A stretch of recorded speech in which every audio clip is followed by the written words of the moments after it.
Good morning, guys. Welcome to Tales of Life. I'm recording this now on Sundays rather than the Friday I did the last one on, because last time when I recorded it and then I went into the weekend, I did a bunch of fun things that I haven't been able to tell anybody about until now. So I figured better to record it later in the week and upload it later in the week so that I can at least talk about the fun things I do on the weekend. So I've been crazy busy doing stuff, and it feels like I've been here longer than a week, despite it only being a week. Let's start with what I did last week, or last Saturday.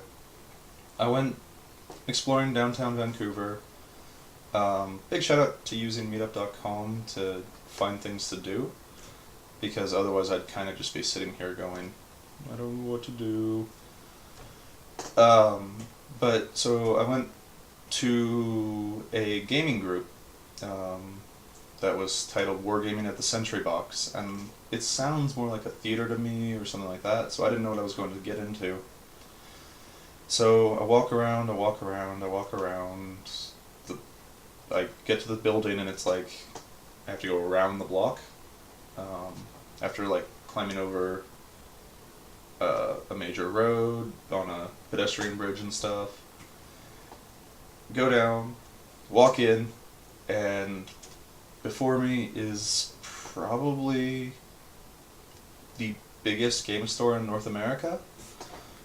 It just stretches out, and there's tons of games. There's like 12 groups of Warhammer playing games. There's a huge Pathfinder group in a back room. And I'm just like, what? So I explore a little bit. I couldn't put my eyes on anything for too long. Like, I couldn't tell you if I was looking for something or not. And they have tons of fantasy sci-fi Commander, books. you received a new message at your private terminal. And there's my phone that I forgot to mute, which I'm gonna just do really quick.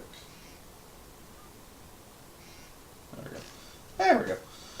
I'm keeping that in, because why not? Tons of games, tons of everything, really friendly staff. And then I go upstairs, because it's a 2-level, they have like a level that goes around the edge, and then like a sunken big warehouse area where all their games are, and everything else around the edge is for people playing games. And played a Twilight Pressure with a guy who kind of organized the whole thing. Really great game, 2-player game about the Cold War. That really deep, but also not terribly hard for me to get a hold of. I still lost, but I could understand how the game was played. And when I was done with that, because it was a wargaming group, everybody was playing games that take 6 hours, 7 hours. Forever. So talked to a bunch of guys, talked to people who were taking breaks, and then kind of went down and started talking to the staff, got to know some of the staff a bit, because you always get to know the staff at the local game store if you're going to be frequenting it. And kind of explored, didn't buy anything because I don't have the money for it, and I couldn't tell you where to start buying things. And then somebody mentions to me that there's a war gaming section, like more than just board games like Risk and stuff. So I go upstairs, and tons of books about military strategy and war and all sorts of things like that, as well as Flames of War and Napoleon figurines and everything. And it's not their biggest moneymaker, but apparently they have a fairly active community of a lot of these games. And I was just, wow. And then the cost of books in Canada kind of hit me, and it was like, oh man, these things are way more expensive than they would be back home. Like $5 or $6 more, but it feels like a lot more when you're looking at a book. All sorts of things, really great resources, so that hopefully when I have a job I can hit it up for some more information, so that I can do, studying for my writing and all sorts of things like that I love doing.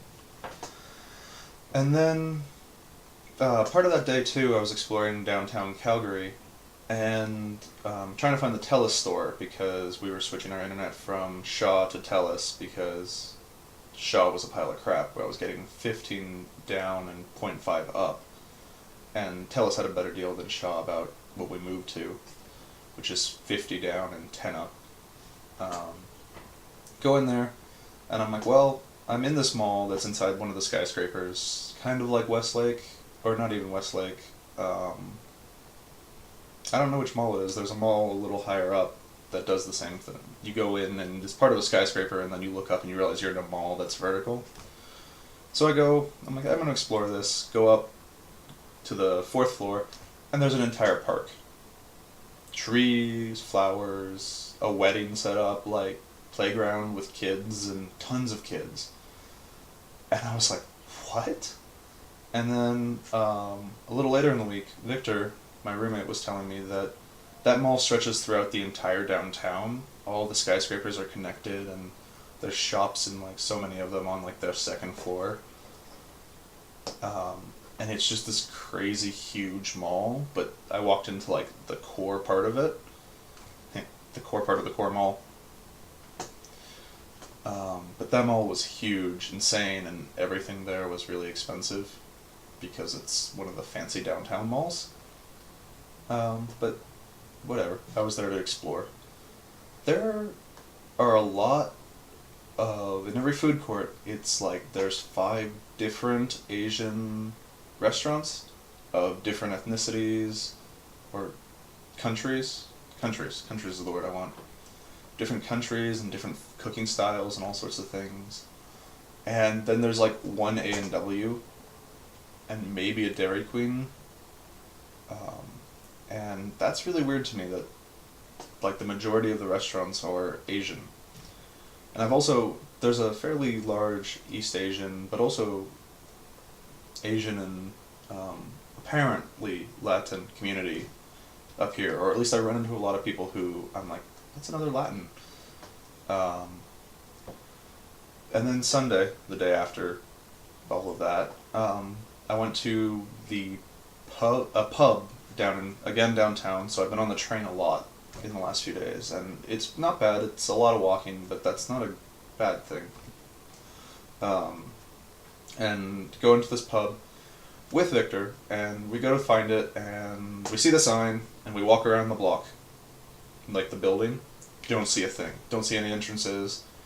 And as we're walking back around, there was a sign out that was for some brewery. And I was like, okay, well, that clearly is a different pub from the one we're looking for. And then I look up, and in faded letters is the name of the pub above the door that we had ignored on our first lap around the building.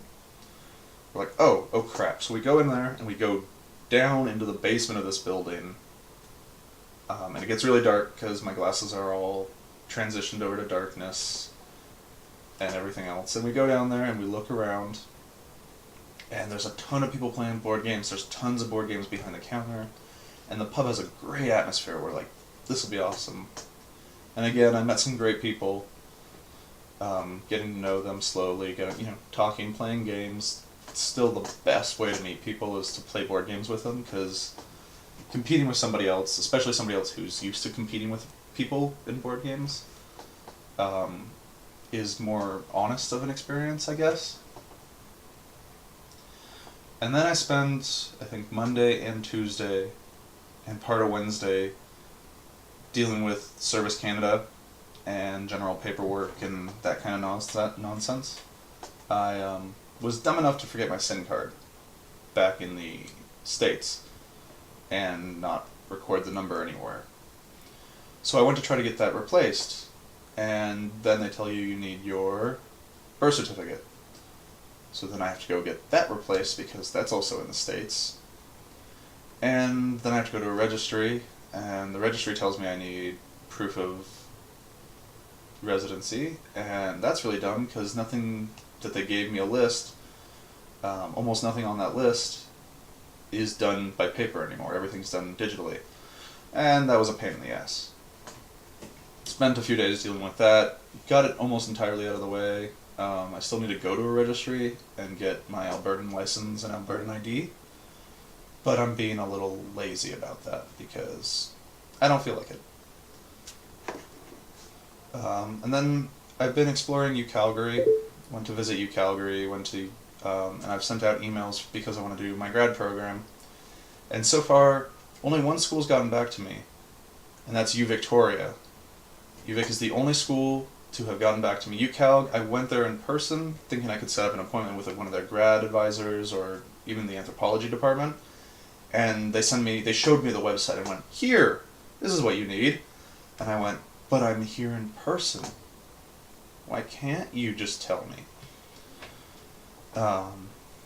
Which was a pain. But I got my SIM card the same day that I went to the anthro department and got an email address instead of like, "Can I just make an appointment in person with this person?" It's 2 stops down the train from me, so why do I need to keep doing all this digitally? So we'll see how that turns out next week. And, applying for work.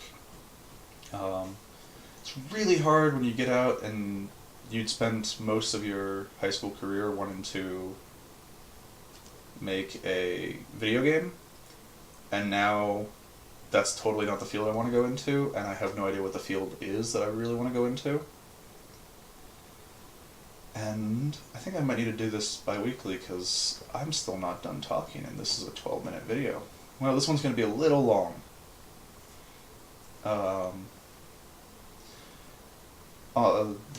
Last Saturday, I again did a different thing on Saturday. I went to a writing club, which consisted of me going on a train, getting off of downtown, and walking 11 blocks straight south to get to a very populated part of, I guess that's another main drag of the city, despite there not being any trains directly to it, for a writing club where just a bunch of people get together. That's like a day where they know they're being forced to write, and they have a bunch of other people they can talk to about their writing.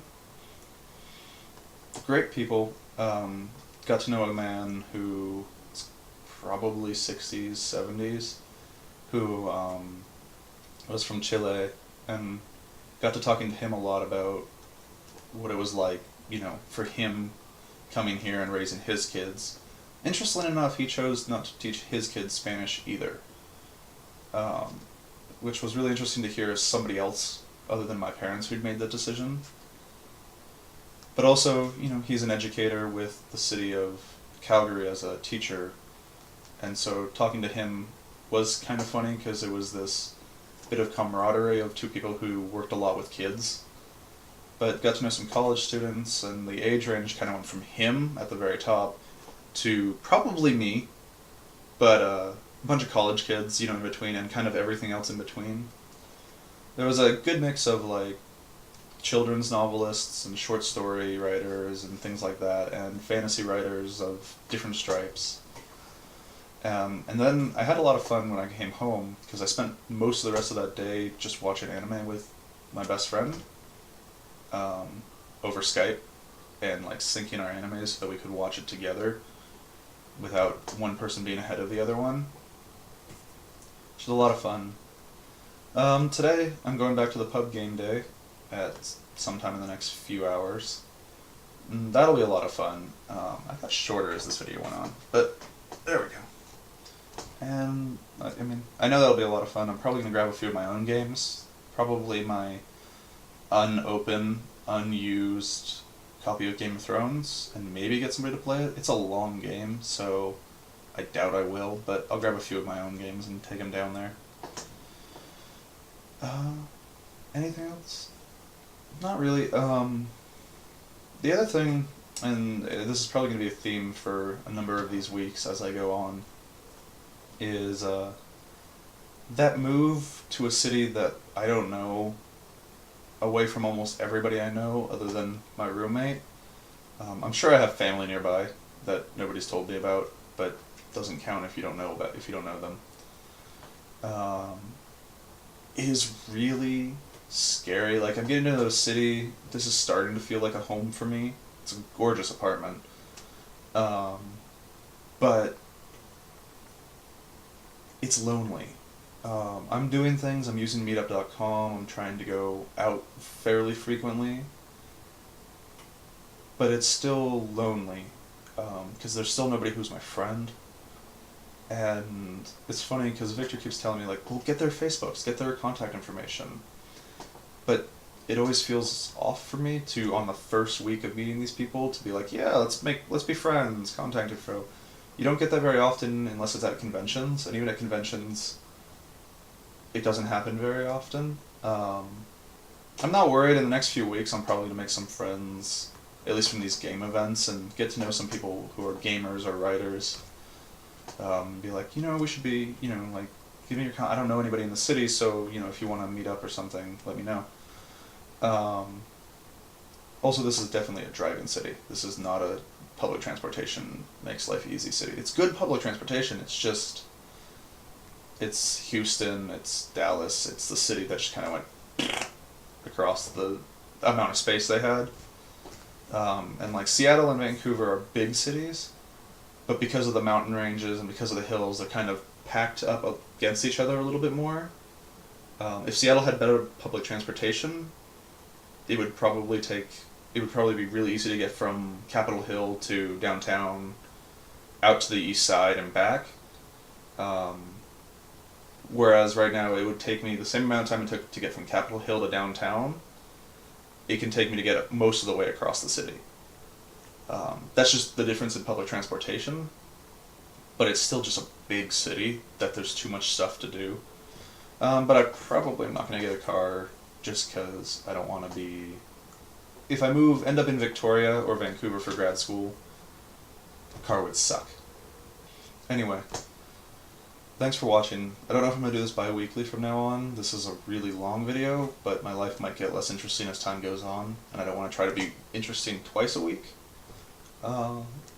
There should be another Fandom Through the Ages. I just picked up a Japanese mythology book, and the Chilean guy I had met had told me to start researching Chilean mythology, and my cursory research of it made it sound really cool.